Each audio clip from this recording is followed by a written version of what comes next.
When the world crisis hit the country, a young man Elliot lost his job. The job wasn't anything special, just simple office clerk, but the salary was enough to pay the mortgage for a cottage house, have a good vacation trip twice a year and cover all needs of his beautiful wife Moira.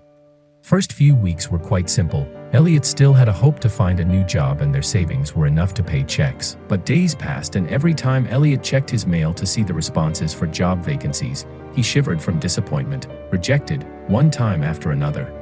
Soon they had to sell their car to pay the mortgage and bills. With every second Moira was becoming more and more irritated, always complaining about lack of money and how tired she was traveling to markets by bus.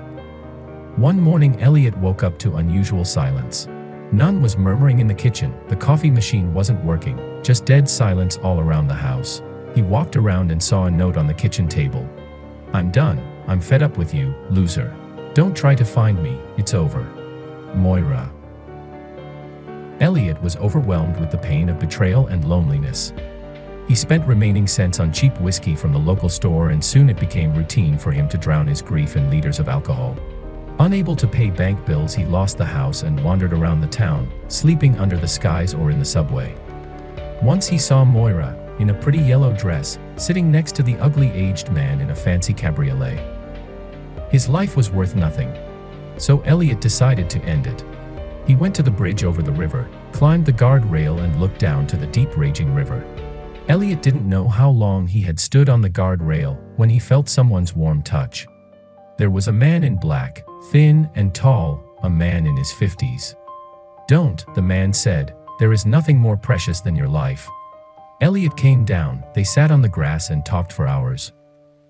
The man's name was Billy Wright and he was a millionaire, owner of local factories and stock trader.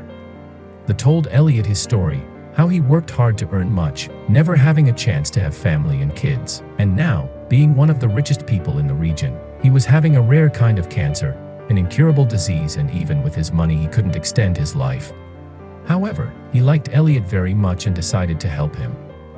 Mr. Wright took the young man with him, taught him everything he knew about business and trading, and some years later Elliot became the most successful and promising businessman in the region. He and Billy were friends till the end of his life, when he died from cancer in his old mansion, holding Elliot's hand.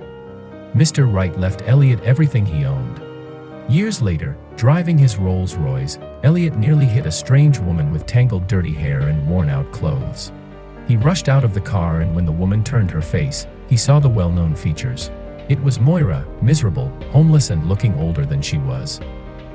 In spite of old offenses, Elliot helped her to find a job, bought her new flat, and soon she looked like old fancy Moira again. Moira tried to seduce Elliot, but it didn't work out. Elliot forgave her, but he would never forget. Her attempts became more and more annoying. She even confessed she still loves her husband and wants to be with him till death sets them apart. Elliot just smiled and said he had a surprise for Moira. He gave her a little box with keys inside. The keys were from the car he presented his ex-wife, the same cabriolet she was driving years ago with that rich old man. "This is the price of your love," Elliot said. "Never ever call me back again." He walked away, leaving surprised and frustrated Moira behind, speechless and with keys in her hand.